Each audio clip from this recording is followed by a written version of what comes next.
Ha! Giddy up, let's go. Oh man, it's been too long and I am so happy to be here. Welcome to Being Creative. My name is Rick Leaf, and as you know, I'm the host of this show where I talk to myself. And I find myself so interesting. Like, it's just almost impossible to stop talking because I have so many interesting things to say. And when I get, up a good head of steam and some, caffeine coursing through my veins, goodness knows where we're gonna go, right? Oh my goodness. This show, I will be honest, is gonna be very different from previous ones because I have just gotten back recently from the Northwest Territories in the northern part of Canada, and I get to go there every year, and I'm so excited that I get to do this. I was in Dene First Nation and doing for 2 weeks, excuse me. Oh, I should edit that. No, I'm gonna leave it in. It adds authenticity. Oh my goodness. So I was up in Dene and doing projects with the students at Chief Sunrise, and it was really great. And this trip, more than any trip I've probably ever done, I had an opportunity to spend a time with Roy Fabian, who's an elder from the community, previously the chief of the nation.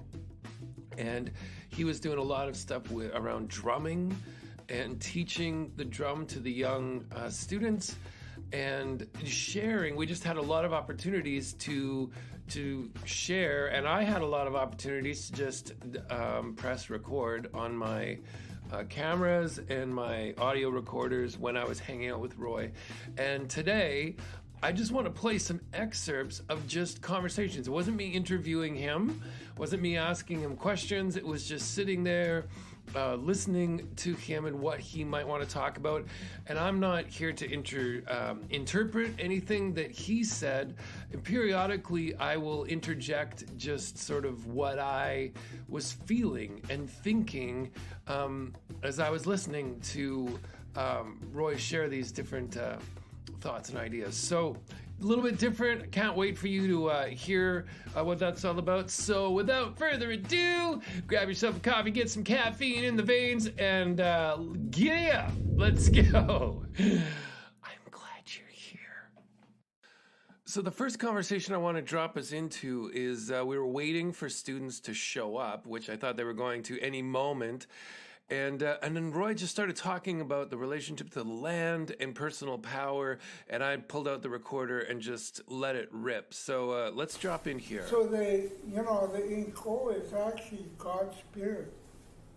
So if you gain something from the land, I believe without an oliver skill, you gain it, and if you cherish it, you understand it, becomes part of your power.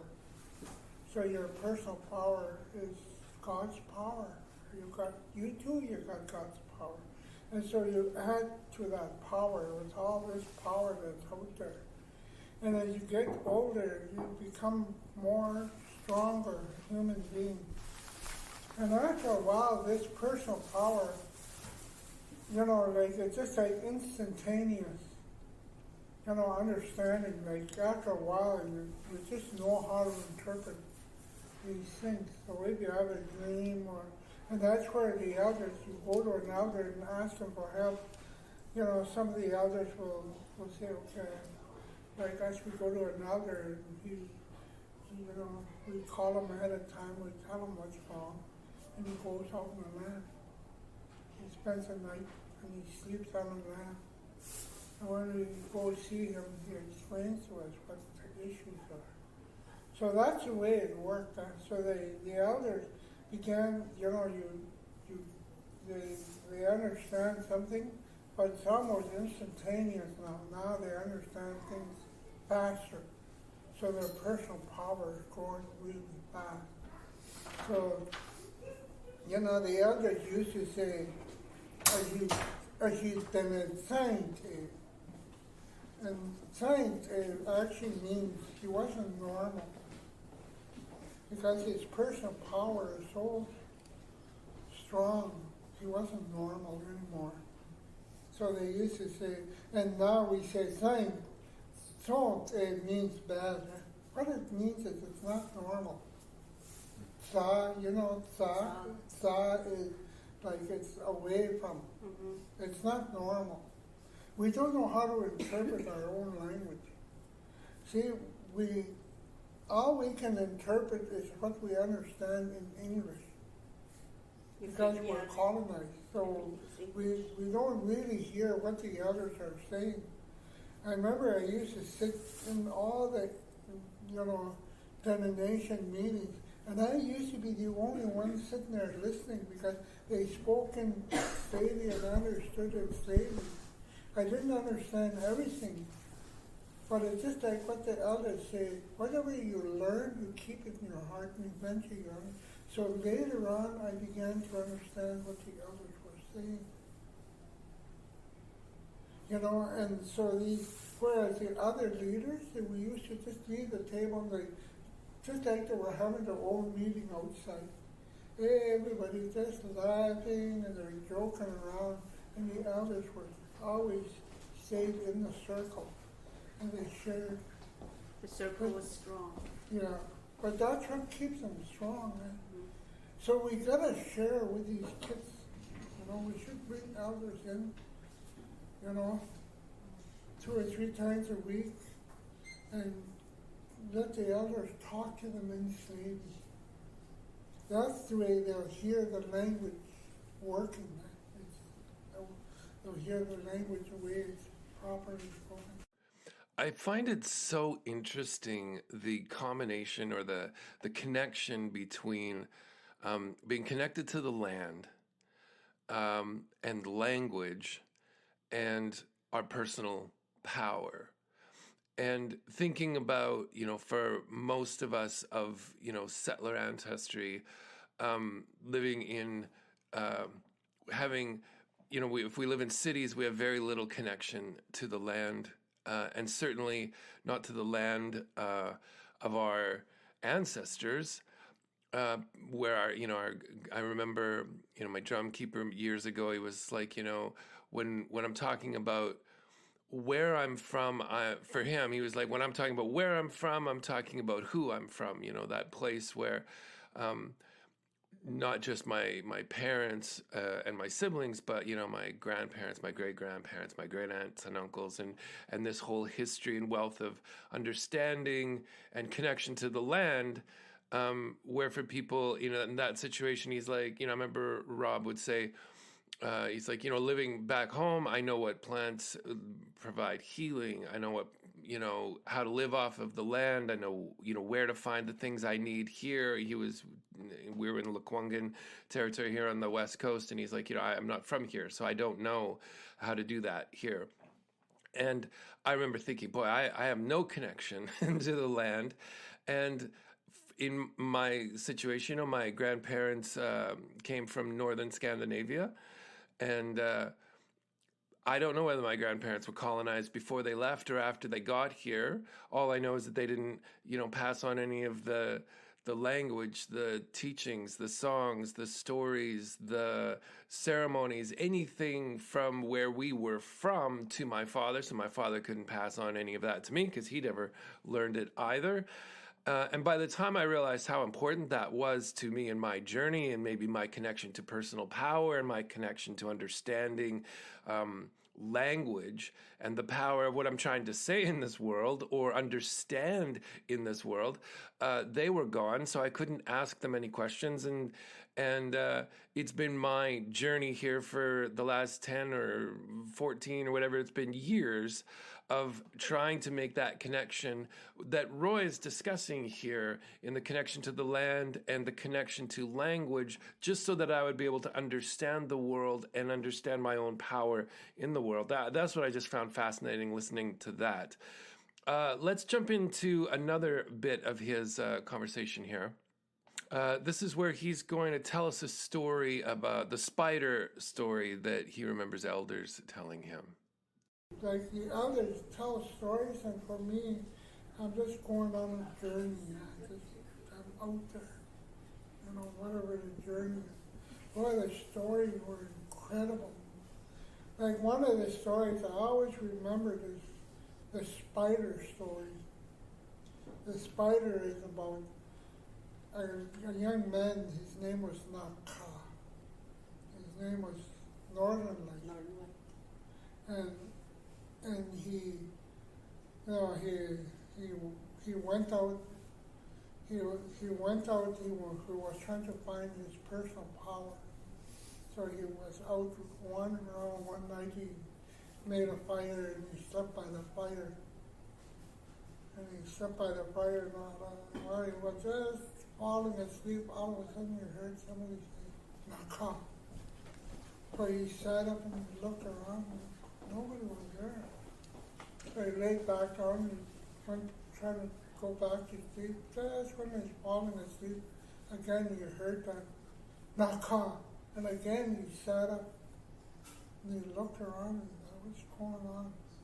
When the others used to tell us, when you're out there, watch for things unusual, or things happening that's unusual. You don't, and don't get afraid of things, because everything is there for you.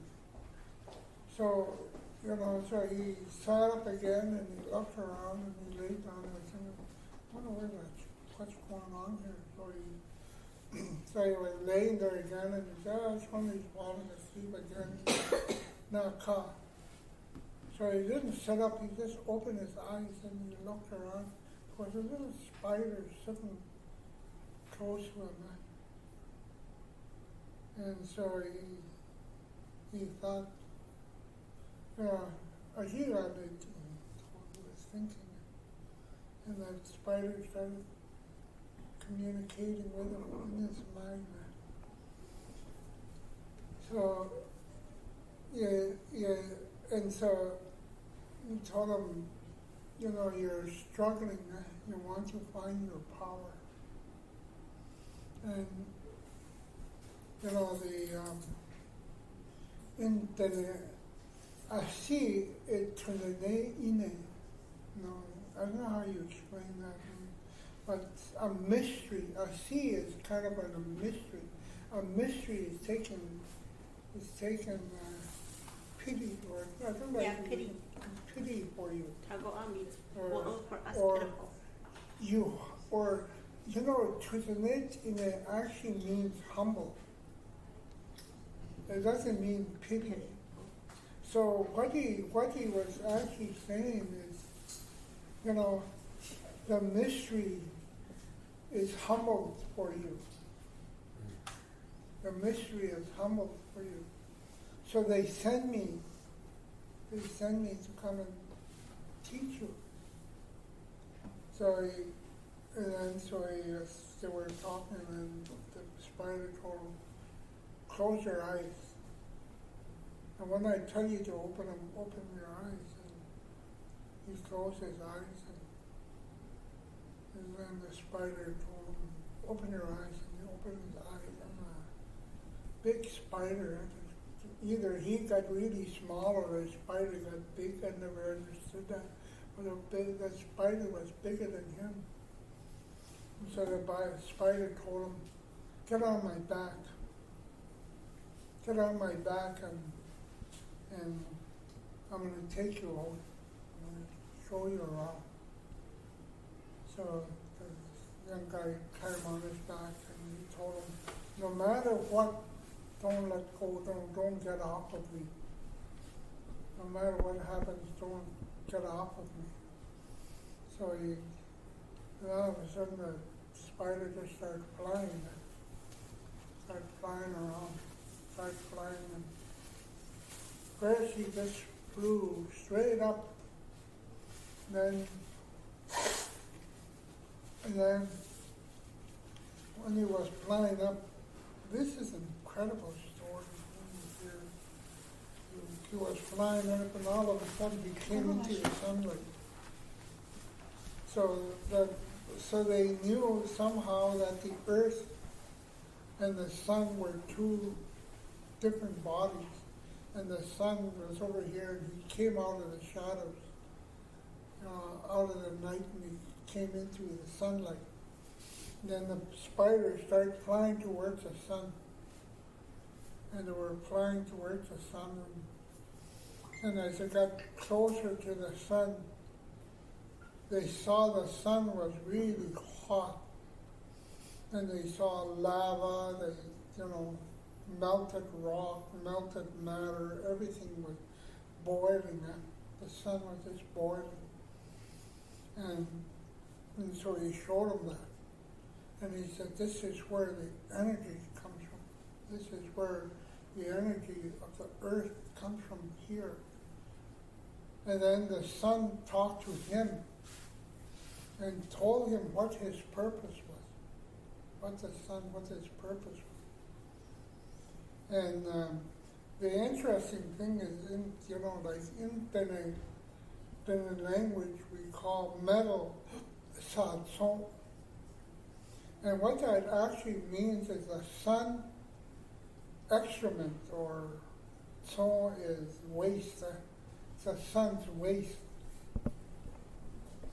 So metal is the sun's waste. So the sun explained a whole bunch of things to him.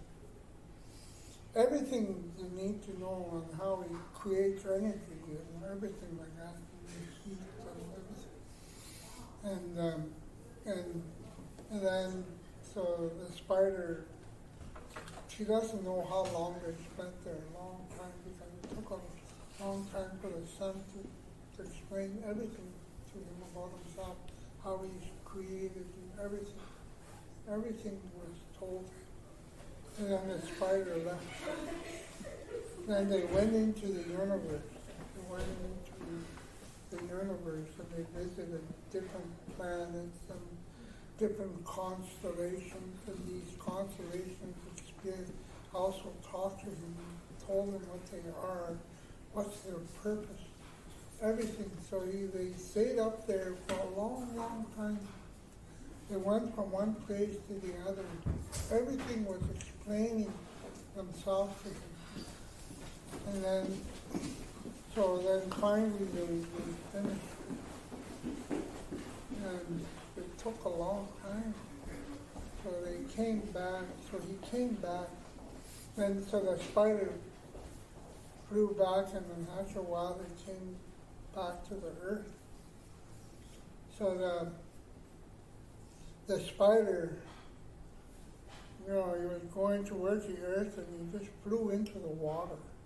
Just flew into the water and went into the water world. And there's a whole different world under the water. So it's a fish world, or aquatic world. It's a world that was totally, just underwater. Everything communicated with each other. So all these little fish and different animals explained to him what they were doing, what their purpose was. And so they talked to him. And again, the spiders swam all over the place in the water, went up the rivers into lakes and different fish, different water. They talked to everything. And then after a while, the spider came out of the water after he finished. Then he flew into the ground. He went into the ground. And again, under the ground, there's a whole different world, a different, world down there where, there was worms and little bugs and all kinds of things. And all these things talked to him, explained to them what their purpose was. Even talked to the groundwater and what they did, talked to the permafrost and what their purpose was. And they all explained to him what their purpose was. And that's the interesting thing with the permafrost is they were just like underwater, under the ground, they talk about these aquifers. These aquifers where that holds water underground. But on the surface, the permafrost acted as aquifers on the surface. so they hold water. So in the springtime, what used to happen was, when I was a kid, when all the snow melted, the water just stayed on the land. It just flooded the whole land. Everything, it flooded everything. And all the trees were standing in the water, the willows, everything. All the plains and any meadows and stuff all went underwater. And so they explained everything. So he learned everything about under the ground. And then he came out again, and he took him into the forest, and there too, all the animals and the trees and the plants and everything talked to him, explained to him what their purpose was, and what they do, and what they have to offer, and everything. And so he actually just, they taught him everything. And then, so then after that, they went into the air, and they flew around in the air and talked to all the birds and everything, and again, talking about what their purpose was and everything. And the air also talked to him, what he has to offer. Like the ground also talked to him, the water talked to him, the air talked to him, just like the sun, the fire talked to him. So he understood all those elements. He began to understand. And then, so after a while, the spider started flying again, and he saw fire, and it was his fire. And he came back, and his fire was still burning, and he thought he was gone for years and years and years and years. He didn't, and he was out there for a long time. And so when he returned, his fire was still burning. And so the spider told him, now you know. You know everything. So keep this in your heart. And someday you'll understand everything and how all the stuff works together. Everything works together. So, then he woke up and he was by his fire. The spider was gone. When he looked down on the ground, a little spider was walking away. And that young man became a great leader in the community, became a great elder. And he had an understanding of things that, and he tried to teach everybody. And so, but that story, I heard different versions of it, different versions. Some of the people are more knowledgeable of, say, the ground or the water and the fish, some people the air, some people the universe. And so the story is usually told by the individual what their power is. So they have an understanding more understanding of the fish, the water, underwater, the beaver, the muskrat, even the fish, the birds that float on the water, that swim on top of the water, they dive in the water, all those things, they understood them. And so, and as these people, each individual gains certain power, but personal power, not magic or anything. Not, you don't do, then the people, it wasn't magic. I really loved this part that it reminded me as he was talking, it reminded me of another elder I met years and years ago who called me down to his place after he'd seen me do a show, and he was like, that elder, his name was Bob, he said, Rick, there's a difference between, being a preacher and being a storyteller. He's like a preacher doesn't trust his audience. A storyteller trusts his audience to make necessary connections, and storytelling is much more powerful. So be a storyteller. And I love that idea here in Roy's narrative that he just shared about the spider story, that not only is this a story told by elders for you to hear and to learn from, but even that last bit where it's, depending on your personal power and where you're coming from, the story would be told by you in a way that was specific to you. And that, when it comes to stories and storytelling, that's the power. And as a storyteller myself, recognizing as I've gotten older and stopped trying to sound like someone else or present myself like someone else or, follow any kind of a, let's say, musical trend or video trends that are popular at the time, and just to find that connection to telling my own story in my own way that plays to my, I call it, creative capital, the talents, gifts, and abilities, experience, and education that are unique to each one of us. And I feel like that's what Roy is touching on. That's what I felt he was touching on. That was what I was taking away. And I thought that was really important and valuable, and that isn't some magical mystical thing. It's a very practical thing as you get in touch with your own language and have your own relationship to the land and to language, how that empowers each one of us. I love that. I want to drop into one more thing that Roy talked about. And singing is a healing power. So there's different healing powers.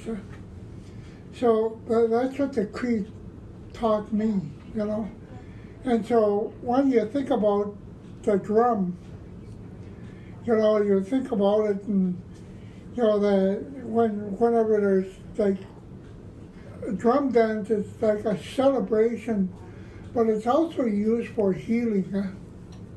And so the healing is the movement. Right. The dancing is movement, full body movement. But at the same time, yelling while you're dancing and so on. And then the drummers get up there and they're moving. Right. And they're also singing. And so that's healing for them. So everybody's healing when you, so that's kind of a celebration, healing process. And then the ceremonies, like the fire ceremony, is about giving thanks to the Creator and giving them thanks for having provided everything on Mother Earth so that we have all our needs fulfilled. And because all our needs are fulfilled, we always give thanks to the Creator. And so the fire ceremony is giving thanks to the Creator, but also giving thanks to the ancestors. Right. So the whole idea being that the ancestors took care of the land, so that today we got, the land to live off of. Right.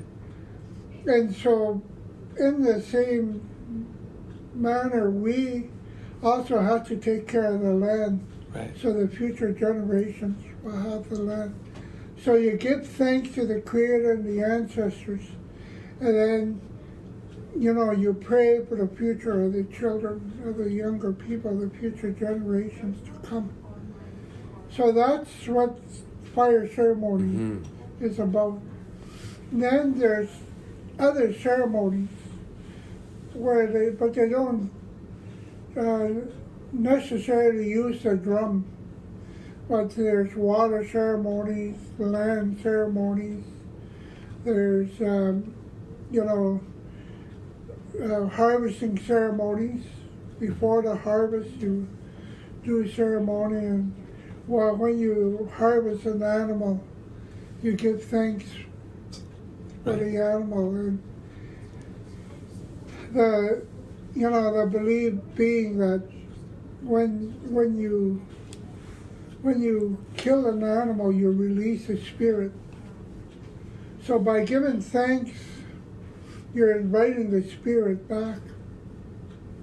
So that's the whole concept of Wow, that's giving great. thanks, Yeah. giving thanks to the Creator.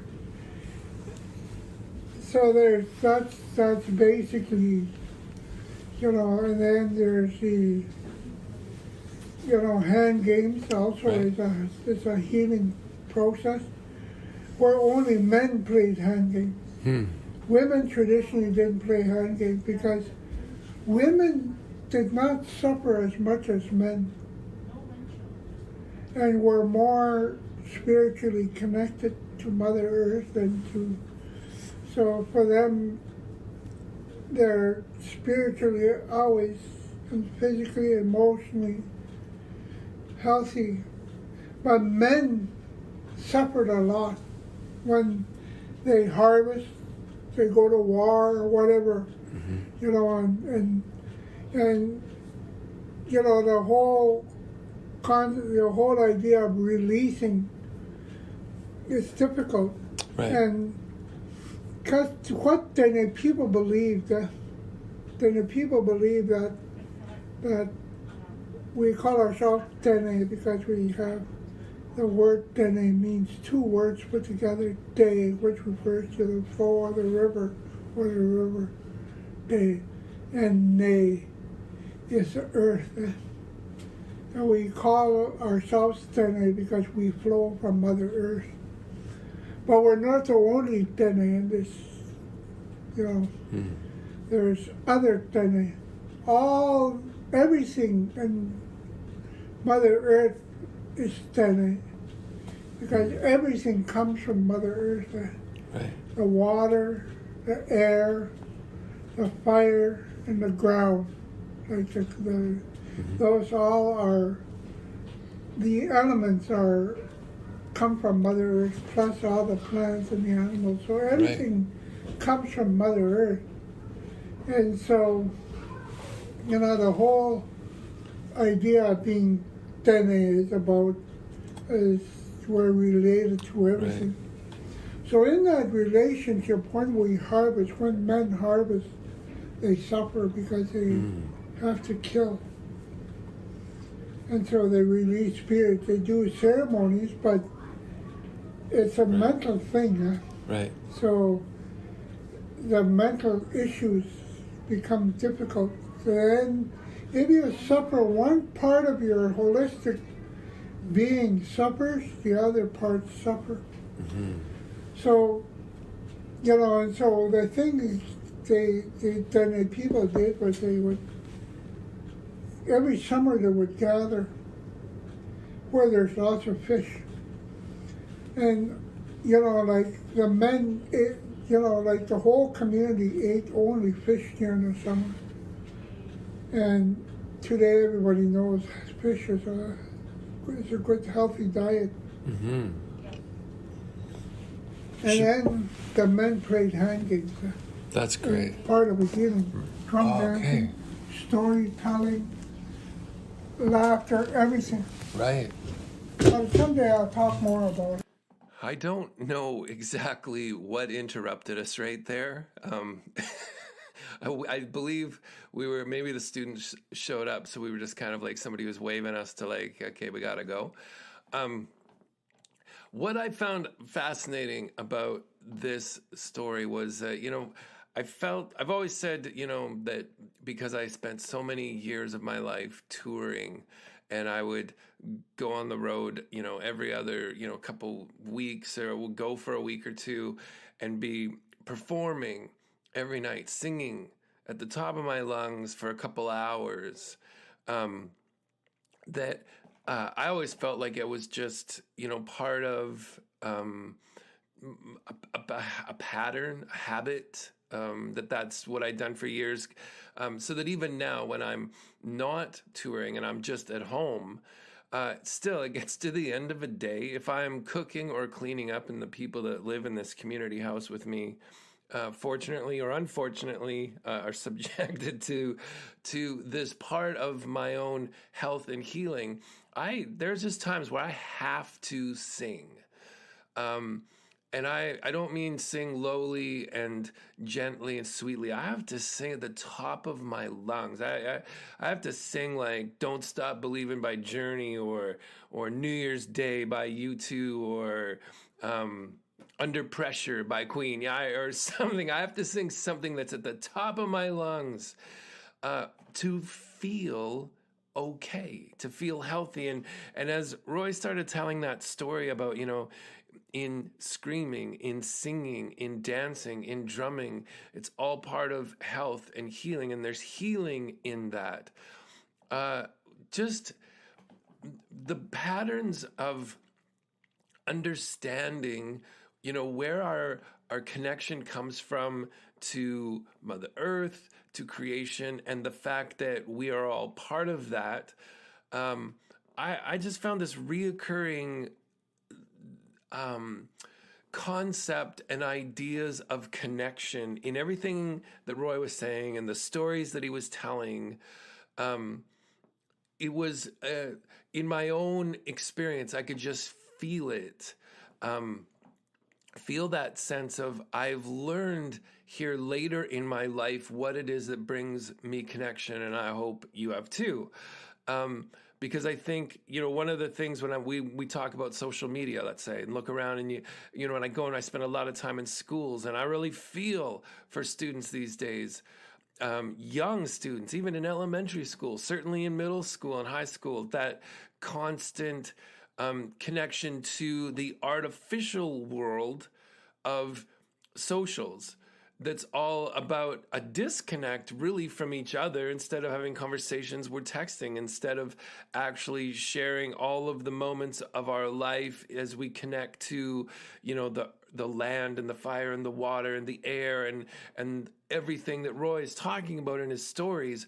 We're like behind screens and filters, and nothing is real and everything's fake. And if nothing is real, then no one seems real, and we don't feel real. And I watch these students as I come into their classroom, and I used to think that teaching slam poetry in particular was about creative literacy and creative writing. And I realized really what I'm doing is trying to bring a language to a room full of young people to say, can we connect through writing and performance, through you hearing your own words in your own voice out loud in this world? Can we find a way to connect that expression with your social and emotional journey as an individual? Because, so often in our life we have, this expectation that maybe every day should be a great day. We're only allowed to share the great moments, the happy, upbeat, positive moments of our story. That's typically why I dislike memes and inspirational quotes online, because people will share these quotes or things that's said by people like Nelson Mandela or Mother Teresa or Jesus Christ or people that have like suffered and bled and died and been martyred and lived in poverty and identified with the most abused, subjected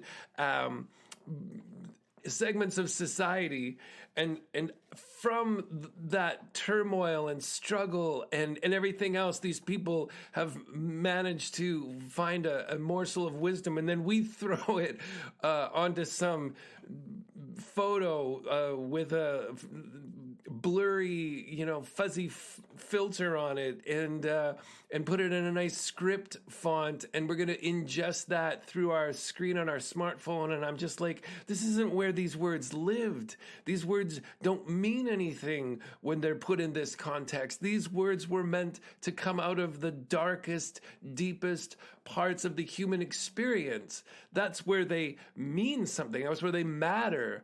And so I think, for somebody like myself, I do work in the medium of media and songwriting and performance and video. And I think we all know that there is actual authenticity. There is ways to use that to tell stories. But I realized listening to Roy, that's probably my language. It's probably that idea of personal power, and my stories are coming through that way. So I found this so fascinating. I just wanted to share, these were not me sitting down to interview Roy, which would have been a little bit different. We would have both been mic'd up. This was just this moments that I had over the 2 weeks to sit with him and just learn from him and listen to his stories and listen to his teachings and his observations. And I was kind of keeping it for myself. I was recording them for myself so that I could go back and listen to them and process it, moment by moment or conversation by conversation. But then as I've been doing that, I wanted to share that with you. So I hope you enjoyed this show. I hope you enjoyed learning from this Dene elder, Roy Fabian, up in Katladeche First Nation, who shared with us about eco, the personal power, about the relationship to land, about the spider story, about just all of these different things. I hope it was valuable for you as it was for me. And thanks for listening, and we'll see you again next show.